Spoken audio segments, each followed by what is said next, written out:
Hello student, this is Pankaj Dhiman. I hope you are all well at home. We are studying the subject jurisprudence, in which today we are going to study the question number 3 of the jurisprudence.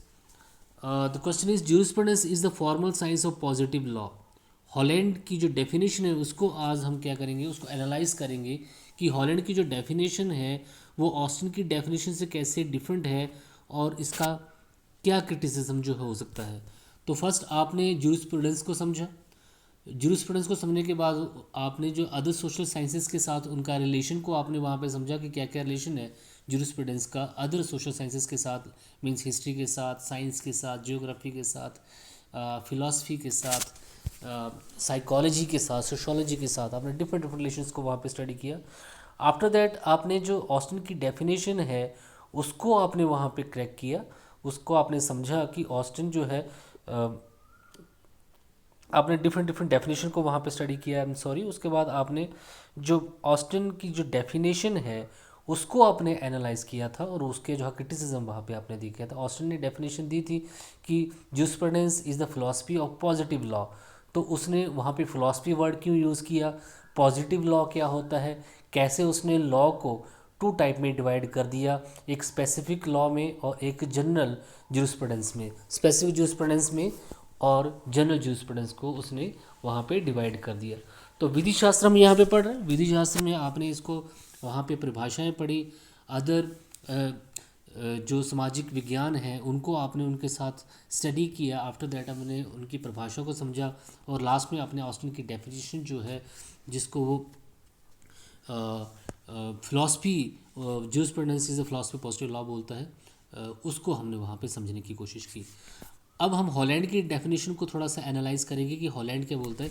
तो जो Holland की जो definition है वो basically क्या है, Austin की definition को थोड़ा सा रिफॉर्म उसने किया है, नथिंग एल्स बट उसने ऑस्टिन की डेफिनेशन को थोड़ा सा रिफॉर्म किया है।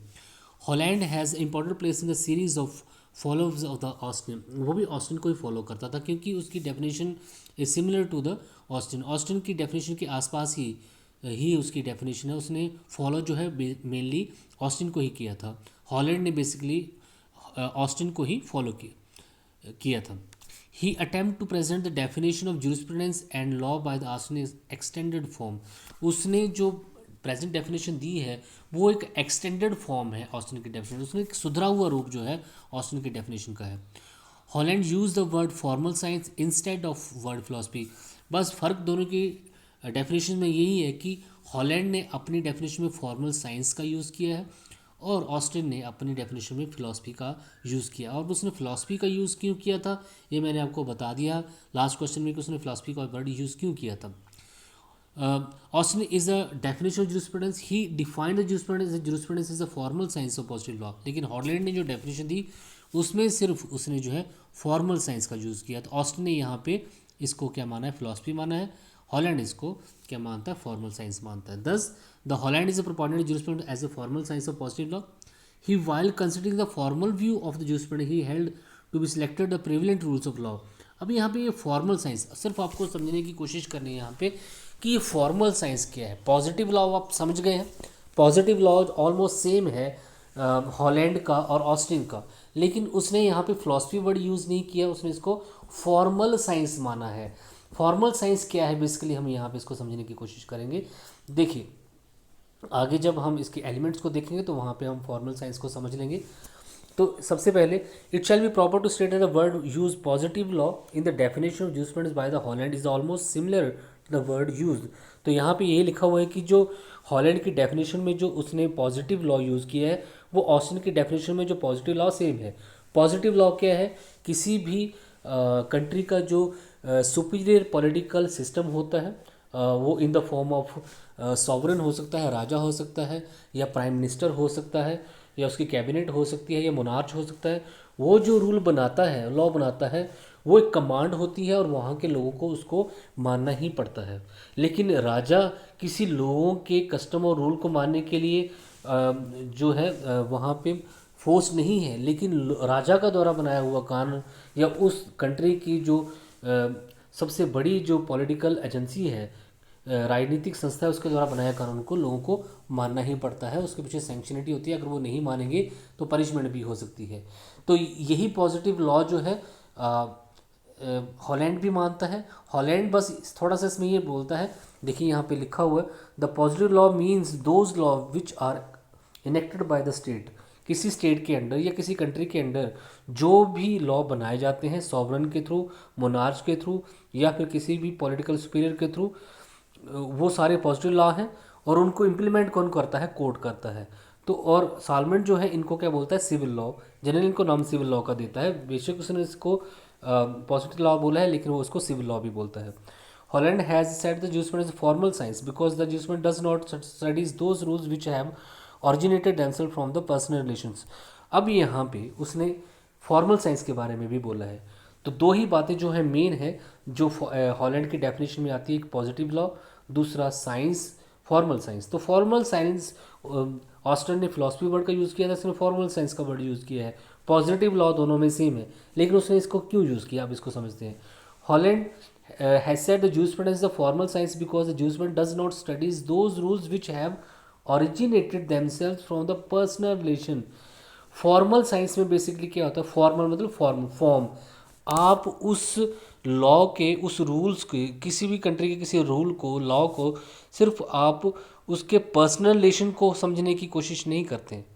पर्सनल रिलेशन की हर तरीके का लॉ जो है आप उसमें स्टडी नहीं करते हैं।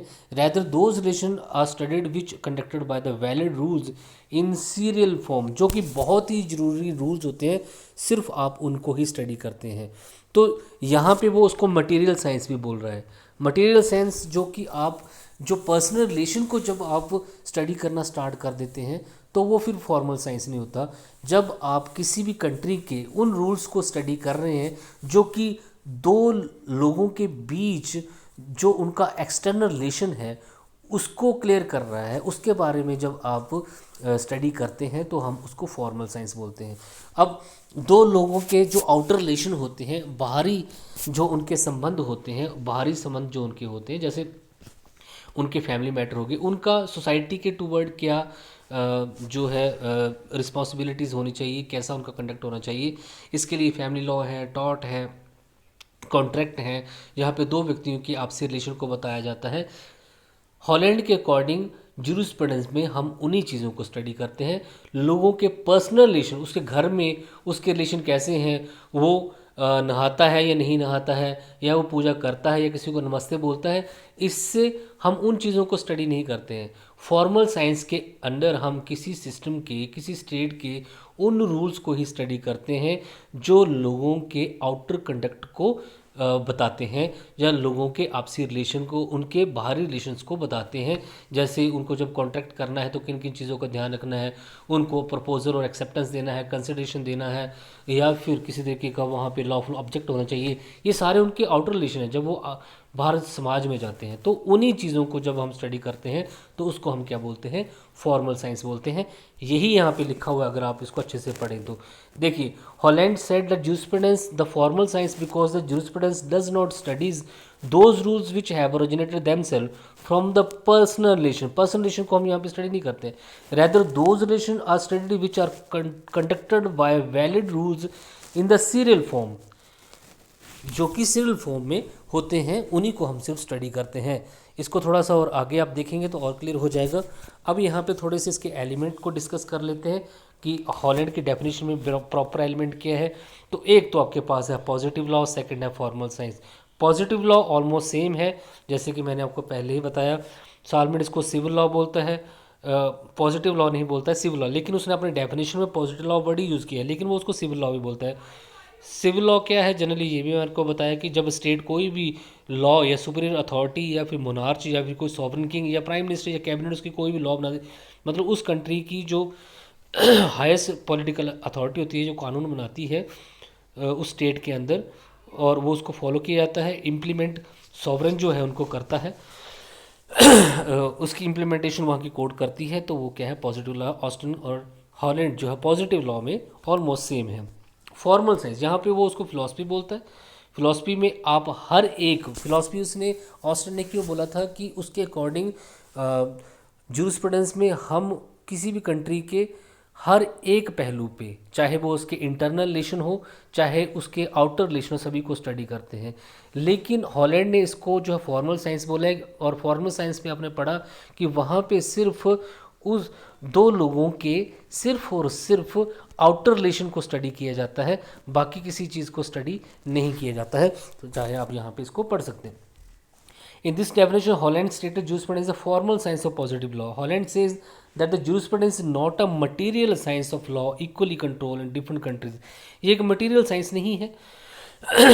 मटेरियल साइंस वही जो जहाँ पे आपके पास हर एक चीज़ को आपने स्टडी करना होता है, but in a formal science of such human relations which has recognise a legal consequence, जिसके ह्यूमन रिलेशन को स्टडी करता है जिसके कोई लीगल कॉन्सिक्वेंस, कुछ परिणाम निकलती हो। In other words, it could be said that the jurisprudence does not study those rules which itself control the legal relationship.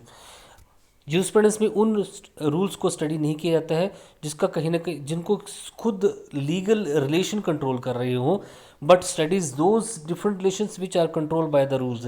ऐसे रूल्स को स्टडी किया जाता है जो कि रूल्स के थ्रू कंट्रोल हो रहे हों। देयरफॉर ये फॉर्मल साइंस है। बोले तो यही है कि जो रूल्स जो बनाए गए हैं उसके अंडर जब दो लोगों का, दो ह्यूमन बीइंग का जो रिलेशन जो बिहेव होता है उसको कंट्रोल किया जाता है, ताकि जैसे कि एग्जांपल के तौर पे उन्होंने कॉन्ट्रैक्ट कैसे करना है, मैरिजेस कैसे करनी है, प्रॉपर्टी की सेलिंग परचेजिंग कैसे करनी है, ये जो रूल उनके बनाए गए हैं और इन्हीं रूल्स की तरफ तरीके से जब लोगों को कंट्रोल किया जाता है तो उसी को हम फॉर्मल साइंस बोलते हैं। तो इट में सिंपल वर्ड में बोले तो फिलॉसफी में आप किसी भी पर्सन के इंटरनल रिलेशन, आउटर रिलेशन सभी को स्टडी करते हैं, लेकिन फॉर्मल साइंस में सिर्फ और सिर्फ आप उन्हीं रूल्स को स्टडी करते हैं जो कि जो किसी भी पर्सन के या ह्यूमन बीइंग के आउटर रिलेशन को स्टडी करता हो। ठीक है जी, तो ये है। अगर हम इसके क्रिटिसिज्म की बात करें तो पॉजिटिव लॉ पे किसी का क्रिटिसिज्म नहीं है, जैसे बड़े सारे लोगों ने इसका क्रिटिसिज्म किया है, जिसमें ग्रे है, जेंग्स हैं, बकलैंड है। तो पॉजिटिव लॉ पे बहुत कम है क्योंकि हॉलैंड की जो डेफिनेशन ऑलमोस्ट सेम है। लेकिन जो इसका क्रिटिसिज्म है on the basis of formal science ही हुआ है। The main object of criticism, according to Professor Gray, the relationship of jurisprudence with the law is not merely based on the fact that what is the use of the law, but is based on the fact that the law should be how the law should be made. Law क्या होना चाहिए, ये जो main motive नहीं होता, that how should the law is use, उस law को use कैसे करना है, ये मेन मोटिव होता है। ग्रे व्यू द jurisprudence, ये जो है ग्रे की वर्डिंग है। Gray viewed that jurisprudence can mention even minute subject or can be restricted to study a main general principle. तो ग्रे ये बोलता है कि हमें जो है हर एक मिनट में जो है किसी भी रूल्स को मिनट स्टडी करना पड़ता है, उसको थोड़े थोड़े के बाद स्टडी करना पड़ता है। आपको उसके हर एक पॉइंट को जो है स्टडी करना, किसी भी रूल के हर एक पॉइंट, चाहे वो इंटरनल हो चाहे आउटर हो, तो हमें उसके हर एक पॉइंट को स्टडी करना होता है। तो जैसे कि हॉलैंड ने किया है कि उसने जो है स्टडी को रिस्ट्रिक्ट कर दिया है सिर्फ उसी स्टडी को जो कि उसके आउटर ह्यूमन बीइंग के आउटर रिलेशन को बताता हो, उसी पे उसने उसको रिस्ट्रिक्ट कर दिया है, तो वो ठीक नहीं है। तो ग्रे के अकॉर्डिंग जो उसने जनरल जूरिस्प्रूडेंस पे ही स्टडी जो है बेस कर दिया है, अपना फॉर्मल साइंस जो बना दी है, जहाँ पे हम जो है उन्हीं रूल्स की बात करते हैं जो कि ह्यूमन बीइंग के आउटर कंडक्ट को जो है प्रॉपर करता है, तो ये गलत है, ये इसके अकॉर्डिंग है। सेकंड आपके पास doctor Jennings said the jurisprudence is not merely a formal science. The truth is that the jurist can recognize the law from its format. But after obtaining the format, देखिए ये भी बात है कि ये ठीक बात है कि हमें सबसे पहले किसी भी लॉ का फॉर्मेट लेना पड़ता है, जैसे कि फॉर्मल साइंस में होता है कि आप उस रूल की क्यों बना, उसका क्या इम्पैक्ट होगा सोसाइटी पे, हम जो है उस लॉ के उन रूल्स के मेन ऑब्जेक्ट को उठा लेते हैं और उन्हीं को स्टडी करते हैं, जैसे कि हॉलैंड ने बोला है। लेकिन हमें जो है उसके हर एक फॉर्मेट को उसके बाद जो है उसकी मिनट एनालिसिस भी करने होते हैं, उसका उस लॉ का इम्पैक्ट क्या पड़ा, उस लॉ का इंटरनल इफेक्ट क्या पड़ा, हमें ये भी जो है स्टडी करना पड़ता है। लेकिन हॉलैंड जो है ऐसा करने से मना करता है। तो जेनिक्स के अकॉर्डिंग ये भी जो है इसने जो इसको फॉर्मल साइंस बोला है ये भी गलत है, क्योंकि आपको जो है हर एक फॉर्मेट को लेने के बाद आप उसकी जो मिनट स्टडी भी आपको करनी पड़ती है। ठीक है जी। तो जनरल जूरिस्प्रूडेंस पे ही हॉलैंड फोकस करता है, लेकिन उनके अकॉर्डिंग कहीं ना कहीं जो है स्पेसिफिक जूरिस्प्रूडेंस जो होता है, विशेष विधि शास्त्र जो होता है, वो भी इम्पोर्टेंस उतना ही होता है। इसके इसके अलावा बकलैंड ने भी इसकी जो है क्रिटिसिज्म किया, आलोचना की है। It is not proper to differentiate general and specific jurisprudence. ये ठीक नहीं है कि आप इन्होंने तो यही बोला है कि जनरल और स्पेसिफिक जूरिस्प्रूडेंस की जो दो अलग अलग डेफिनेशन जो हॉलैंड और ऑस्टिन दिए, दोनों ही गलत हैं। इसके अलावा it is not correct Holland to believe that law is created by the formulas like the geographical surface. अब यहाँ पे हॉलैंड ने जो फार्मूला दिया है कि जो फॉर्मल साइंस है वो किसी जियोग्राफिकल सरफेस की वजह से नहीं बनी है। तो यहाँ पे उसने ये बताया है कि आप कंपेयर नहीं कर सकते साइंस ऑफ जियोलॉजी को साइंस ऑफ जूलॉजी के साथ। ये दोनों चीज़ें सेम लग रही हैं, लेकिन फिर भी इनमें कहीं ना कहीं फ़र्क तो रहता ही है। इसके अलावा लेकिन फिर भी अगर हम हॉलैंड की डेफिनेशन को देखें तो उसमें कहीं पे भी पॉजिटिव पॉइंट जो है नज़र आते हैं, क्योंकि हॉलैंड की डेफिनेशन के अकॉर्डिंग ये फॉर्मल साइंस है, और आप फॉर्मल साइंस में जो बेसिक जो जनरल जूरिस्प्रूडेंस होता है उसको स्टडी करते हैं। ह्यूमन बीइंग के जो आउटर रिलेशंस होते हैं उनको जो है यहाँ पे कंट्रोल किया जाता है। तो उस हिसाब से जो हॉलैंड की डेफिनेशन है, ऑस्टिन की डेफिनेशन का एक सुधरा हुआ रूप यहाँ पे है। इन बातों को ही यहाँ पे लिखा गया है, आप यहाँ पे इनको पढ़ सकते हैं। Thank you so much.